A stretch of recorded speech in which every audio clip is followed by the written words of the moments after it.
Salut les amis, j'espère que vous allez bien, que vous êtes toujours en forme, que vous tenez le coup. Alors moi, pour ma part, vous avez vu, j'ai encore changé d'environnement. Maintenant, je me trouve dans mon appartement où je vais devoir être confiné pendant quelques jours. Alors, ne vous inquiétez pas, je ne suis pas à plaindre. Je suis au quatrième étage d'un hôtel particulier. Il fait magnifiquement beau, j'ai une vue superbe. De ce côté, par exemple, j'ai vu sur les tours de Notre-Dame et encore un peu plus loin, j'ai vu sur Montmartre, le Sacré-Cœur tout dégagé. Et de ce côté, j'ai vu sur Henri IV, qui, on ne va pas se mentir, est le plus beau des trois établissements dont je suis l'aumônier. Voilà. Et alors là, je sais que ça va faire réagir. J'imagine déjà la réaction de Louis le Grand en entendant ce que je viens de dire. Ouais, c'est peut-être le plus beau, mais nous au moins on n'a pas des préfabriqués dans notre cour. C'est tellement moche ça gâche tout. Et du coup, réaction d'Henri IV en entendant ça. Oui, mais nous au moins on a une vraie chapelle. Voilà, on n'a pas une chapelle kitsch qui sert de salle de répétition à l'association musicale du lycée. Et Saint-Louis, dans tout ça, eh ben Saint-Louis, comme d'habitude, ils sont à part et ils comptent les points. Vous savez, Saint-Louis, c'est un peu la Suisse. Voilà, la Suisse. Le petit qui veut pas se mêler et qui dit non, c'est pas moi, je suis neutre. Et puis donc il compte les points. Voilà, voilà, je pose ça là. Bon, j'en profite pour vous remercier pour tous les messages perso que je reçois et qui font chaud au cœur. C'est vrai que comme je peux pas vous voir, d'avoir de vos nouvelles, c'est très sympa.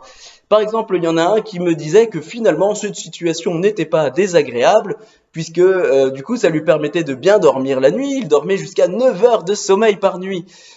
Qu'il mangeait bien, qu'il faisait de l'ultimate, qu'il avait même regardé un film et ça c'est dire pour un prépa. Y en a un autre qui me disait que finalement suivre les cours en pantoufles et avec une tartine à la main, ce n'était pas non plus désagréable. Alors je reçois aussi des, des photos. Des photos, par exemple celui qui m'a envoyé des photos du pain qu'il prépare tous les matins pour sa famille. C'était des beaux pains, ça donnait vraiment envie.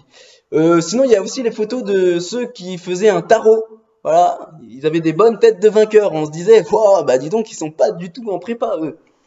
Voilà, voilà. Et puis finalement, il y en a un autre qui me témoignait qu'il était heureux de redécouvrir les joies de la prière familiale. Donc tout ça pour vous dire que, et vous l'illustrez, que finalement, de cette mauvaise situation, il commence à y avoir des petits fruits de bonté, de bien qui sont en train de germer.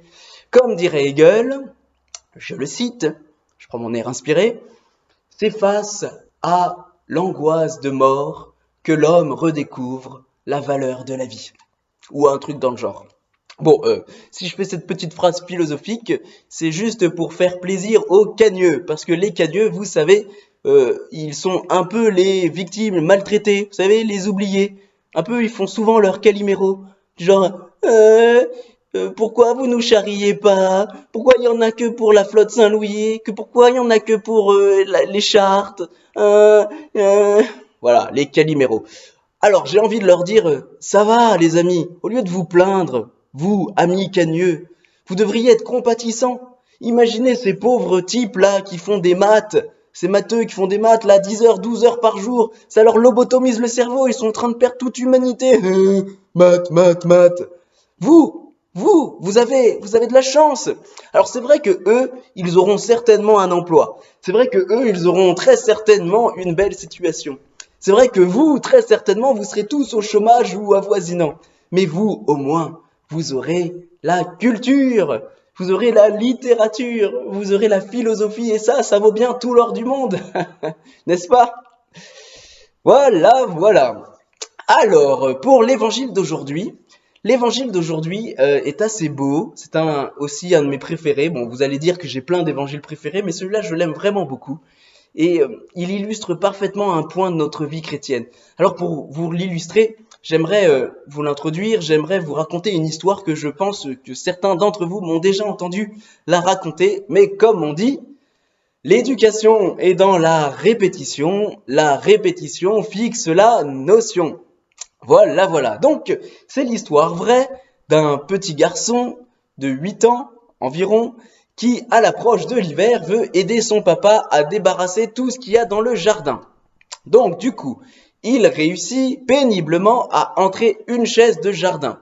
Puis il réussit péniblement, excusez-moi, il réussit péniblement à rentrer une deuxième chaise de jardin.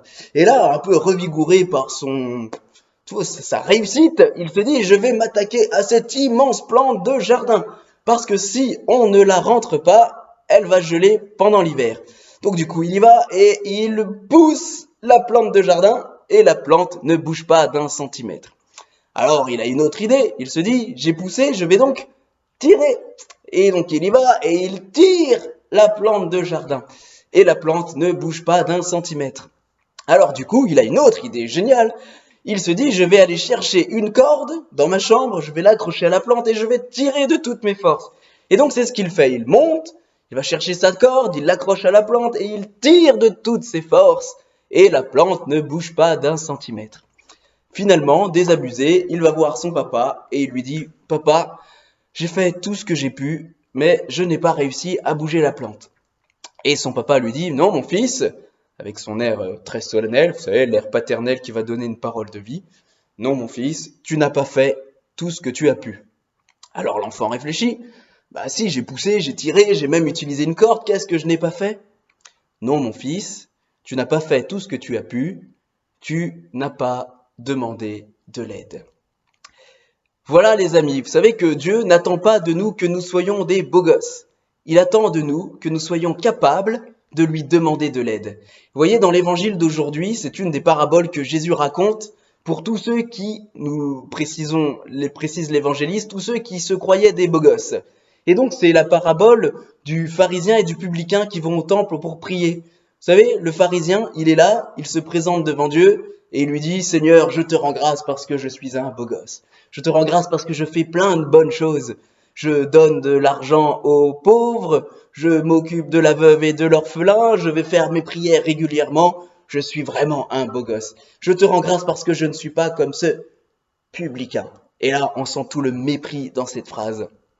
Son problème à lui, ce n'est même pas tant qu'il méprise le publicain. Son problème, c'est qu'on a l'impression qu'il fait tellement tout bien qu'il n'a plus besoin ni des autres, ni de Dieu.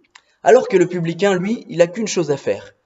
Il est triste, il est prostré, il ne lève pas les yeux au ciel et il dit juste « Seigneur, prends pitié du pécheur que je suis.